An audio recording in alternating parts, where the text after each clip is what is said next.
चलिए अब देखते हैं हम लोग कार्बनिक रसायन। कार्बनिक रसायन यानी ऑर्गेनिक केमिस्ट्री।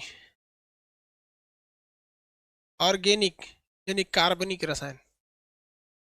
देखिए स्टील बनाने के लिए सबसे महत्वपूर्ण विधि जो होती है बेसेमर प्रोसेस होता है। स्टील को ठंडा करने की क्रिया जो होती है एनिलीकरण कहलाती है।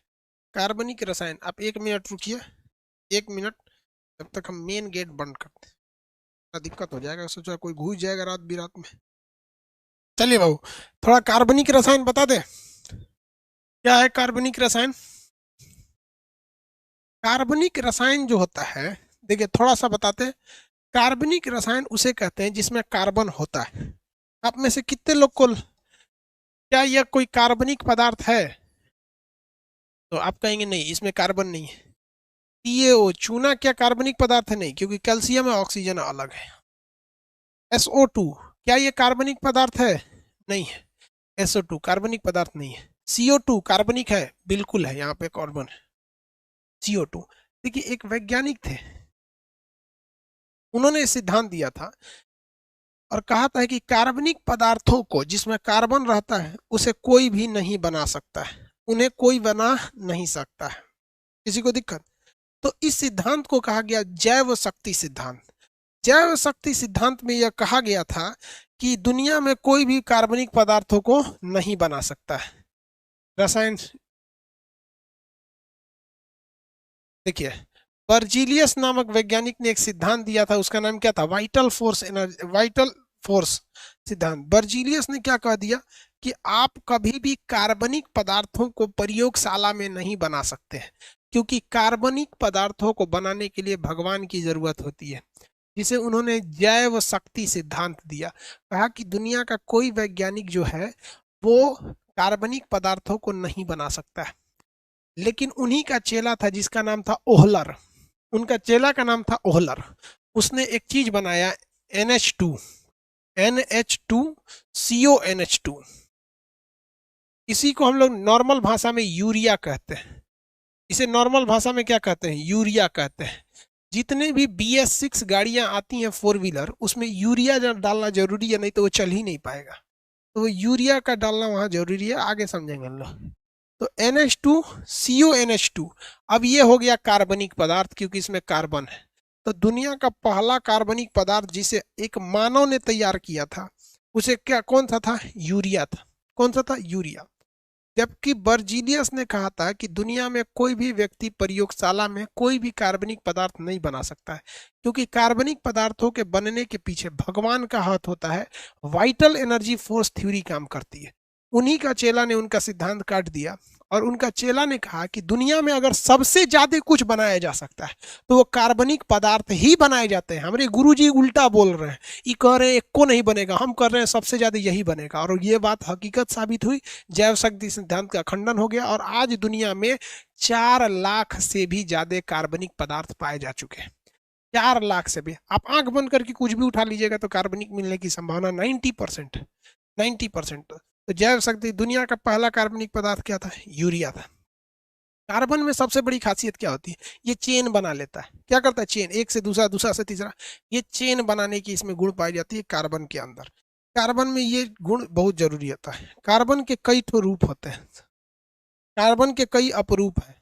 जैसे कार्बन के क्या है? कई अपरूप है। कार्बन का ही बना होता है आपका ग्रेफाइट, ग्रेफाइट। कार्बन का ही बना होता है आपका हीरा। कार्बन का ही होता है कोयला। और कार्बन का ही होता है फुलरीन। फ्लोरीन नहीं है, फुलरीन है। फ्लोरीन नहीं है भैया, फुलरीन है, ध्यान से रखिएगा। ये कोयला कहा जाता है। कार्बन का सबसे गंदा रूप यानी सबसे अशुद्ध रूप कौन सा है? तो सबसे अशुद्ध रूप कोयला होता है। कहेगा सबसे शुद्ध रूप कौन सा है? तो सबसे शुद्ध रूप हीरा होता है। ये क्या काम करता है? स्नेहक का काम करता है। स्नेहक का मतलब होता है चिकना चिकना कर देता है, किसी भी सरफेस को चिकना कर देता है। जैसे आप अपनी उंगलियों की दरारों पर जहां आप अंगूठा का निशान लगाते हैं, उसमें पेंसिल को 2-3 बार ऐसे ऐसे रगड़ दीजिएगा, उनकी दरारों में पेंसिल घुस जाएगा, आपकी उंगलियां इतनी चिकनी हो जाएंगी कि आप अंगूठा लगाएंगे तो अंगूठा नहीं लग पाएगा। तो जब कोई किसी दूसरी चीज को चिकना कर देता है तो उसे हम लोग स्नेहक कहते हैं। स्नेहक, लेकिन काला कर देता है। इसलिए मशीनों में जहां मशीन आपस में घर्षण करते हैं तो एक मशीन दूसरे को रगड़ न दे, इसमें ग्रीस डालिएगा तो पचर पचर हो जाएगा। क्या हो जाएगा? पचर पचर। तो इसमें क्या डाल दिया जाता है? ग्रेफाइट डाल दिया जाता है।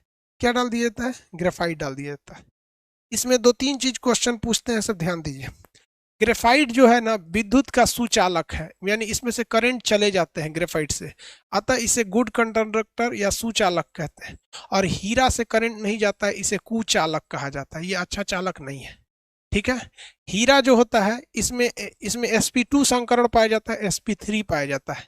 यानी spdf वाला जो चीज होते हैं ना, spdf klmn वाला जो पार्ट है, ये संकरण पाए जाते हैं। इस पे ज्यादा फोकस नहीं करेंगे। रीजन क्या है कि ये टेक्निकल का सिलेबस हो जाता है। आप जब से पॉलिटेक्निक वगैरह में जाएंगे तो आपको संकरण या ट्रांजिशन पूछता है। रेलवे नॉन टेक्निकल में इतना डीप से नहीं जाएगा sp2 क्या होता है, sp3 क्या होता है सर, ये मेनली इसमें दिक्कत हो जाए। ये दोनों मेनली अंतर होता है। हीरा में क्या करंट जा सकता है? हीरा के अंदर कभी भी करंट नहीं जाएगा। हीरा के अंदर कभी भी करंट नहीं जा सकता है। किसी को कोई दिक्कत है तो बोलिए। अब बात आते हैं, क्या दोनों क्रिस्टली है? देखिए, क्रिस्टल उसे कहते हैं जो क्रिस्टल उसे कहते हैं जिसका आकार फिक्स रहता है। दोनों कैसे हैं सर? क्रिस्टल है सर, दोनों के दोनों क्रिस्टली होते हैं सर। अंतर ये होता है कि ससुरा हीरा बहुत कठोर होता है। हीरा क्या होता है? बहुत ही ज्यादा कठोर होता है। हीरा बहुत ज्यादा कठोर होता है, ये बहुत ज्यादा भंगुर होता है। भंगुर मतलब आराम से टूट जाएगा। आराम से क्या हो सकता है? टूट सकता है। ग्रेफाइट आराम से टूट जाता है। बचपन में हम लोग जब पेंसिल से लिखा करते थे, तो जब पेंसिल हम लोग के घर वाले जो देते थे ना, पेंसिल को इसे बीचुआ में से काट के देते थे और जल्दी खत्म हो जाता था, तो घर वाला चार गो बात सुनाता था। 2 दिन पहले इसको पेंसिल दिलवाए हैं, खत्म कर दिया। तो हम लोग ऐसे पेंसिल को लेते थे, उसको छीलते थे लोग, तो कहते थे शेर दो पेंसिल को। जो सीबीएसई वाले लड़के थे सर, सीबीएसई वाला इतिहास गवाह है, इतनी मॉडर्न होता है सर। सीबीएसई वाले थे सर, तो पेंसिलवा जानते हैं कैसन लेता था सर, और कि अगवा से नोकिया निकल जाता था। पेंसिल उसका खत्म हो गया तो छीलेगा नहीं, अगवा से नोकिया निकाल देता था, अब पिछवा कोच के भर देता था। पीछे भर दिया, ई खत्म हुआ तो ई नोक के को भर दिया, और पिछवा एगो रबड़ लगल रहता था, मिटा देता था। हम लोग देखते थे, ओ माय गॉड, इसका दूसरा पेंसिल है ये। वो भंगुर होते हैं, थोड़ा सा कमजोर होता है ग्रेफाइट। और हीरा क्या होता है भैया? कठोर होता है। हीरा क्या होता है? कठोर होता है। नकली हीरा किसे कहते हैं? कार्बोरेंडम को, SiC, Carborundum, SiC, Carborundum, SiC, Carborundum को हम लोग क्या कहते हैं? नकली हीरा। कार्बोरेंडम किसे कहा जाता है? नकली हीरा को कहा जाता है। यानी जो शीशा काटने के लिए जो हीरे रखे जाते थे, कारीगर लेके भाग जाता था, इसलिए अब क्या करते हैं? नकली हीरा रखते हैं, कार्बोरेंडम। किसी को दिक्कत? तो देखिए, ये जो होते हैं इन्हें हम कहते हैं अपरूप, एलोट्रॉप। अपरूप जो होते हैं एलोट्रॉप, मतलब एक ही पदार्थ के कई रूप होते हैं, उन्हें एलोट्रॉप या अपरूप कहते हैं। क्या कहते हैं? अपरूप। अपरूप को ही हम कहते हैं अवतार। अवतार, जैसे विष्णु भगवान के ही अवतार थे कृष्ण जी, विष्णु भगवान के ही अवतार थे आपके राम जी। समझ में गया? लेकिन दोनों के स्वभाव में बहुत का अंतर था, बहुत का अंतर था। इसीलिए कृष्ण भगवान को कोई कभी भी आप नहीं सुने होंगे मर्यादा पुरुषोत्तम कहा जाता था। तनी वो हर रंग दिखा दिए अपना, बदमाशी से लेके छल कपट से लेके हर चीज। अरे कम कम छल कपट हुआ है महाभारत में। जानबूझ के सूरज डुबा देना, बादल में छुपा देना, कर्ण का कवच कुंडल उतरवा देना, रथ का पहिया घिंचवा देना, द्रोणाचार्य को युद्ध से हटवा देना, ये सब छले कपट तो था। लेकिन मर्यादा पुरुषोत्तम राम कहा जाता है। राम जी ने कभी कोई छल कपट नहीं किया।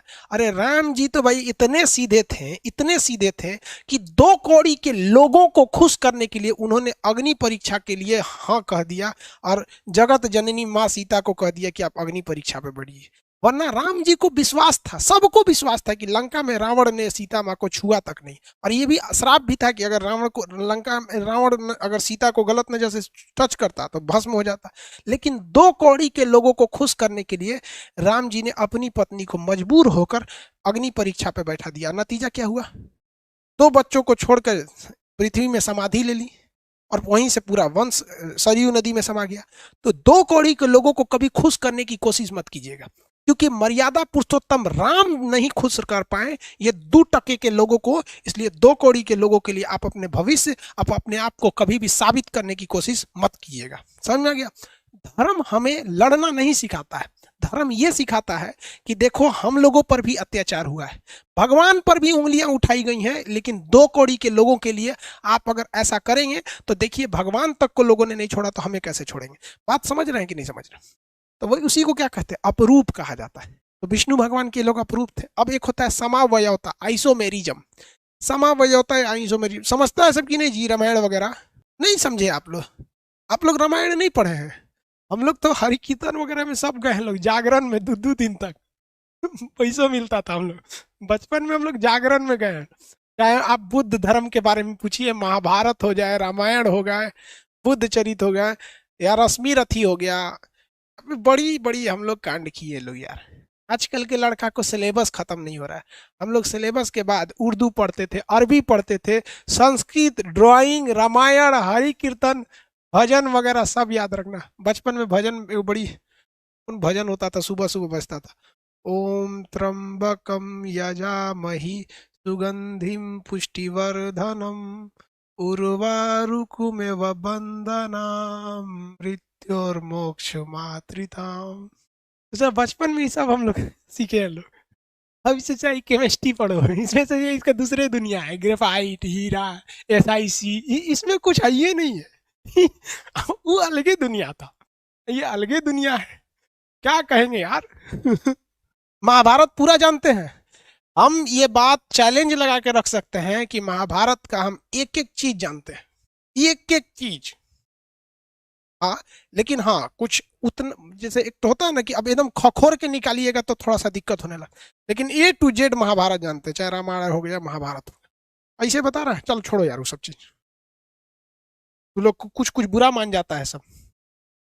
हम क्या बोले, हम कुछ कुछ के चक्कर में हम कभी नहीं पढ़ते हैं, क्योंकि हमने राम जी से सीखा है। कुछ कुछ के चक्कर में पढ़ेंगे ना तो बहुत कुछ लॉस हो जाएगा। आगे बढ़े। समावयवता,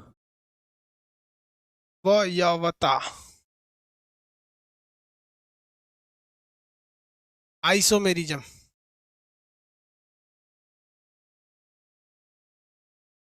आइसोमेरिज्म, समावयवता। देखिए इसमें क्या चीज होता है, क्या होता है समावयवता? सेम फॉर्मूला, फॉर्मूला क्या होता है? सेम होता है, डिफरेंट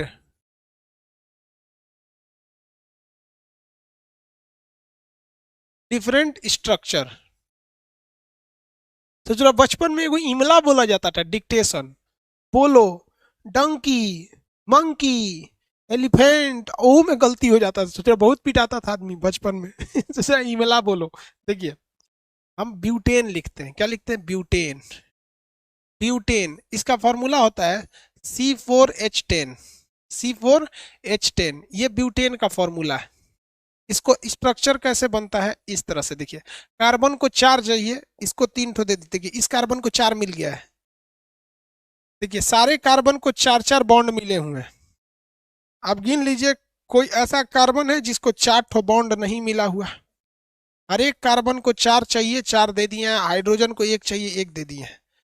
ये है फॉर्मूला, ये है स्ट्रक्चर।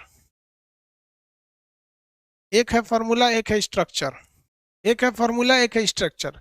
जबकि अगर आप इसका एक दूसरा होता है जिसे कहते हैं आइसोब्यूटेन, आइसोब्यूटेन, आइसोब्यूटेन का भी फॉर्मूला होता है C4H10, इसका भी फॉर्मूला सेम होता है, लेकिन इसका स्ट्रक्चर अलग होता है। इसका स्ट्रक्चर क्या होता है? अलग होता है। देखिए यहां देख लीजिए, इसका स्ट्रक्चर अलग होगा। ये कार्बन को 4 चाहिए था, देखिए 4 दे दिए, 4 बॉन्ड हो गया। इसको भी 4 दे देते हैं, हाइड्रोजन।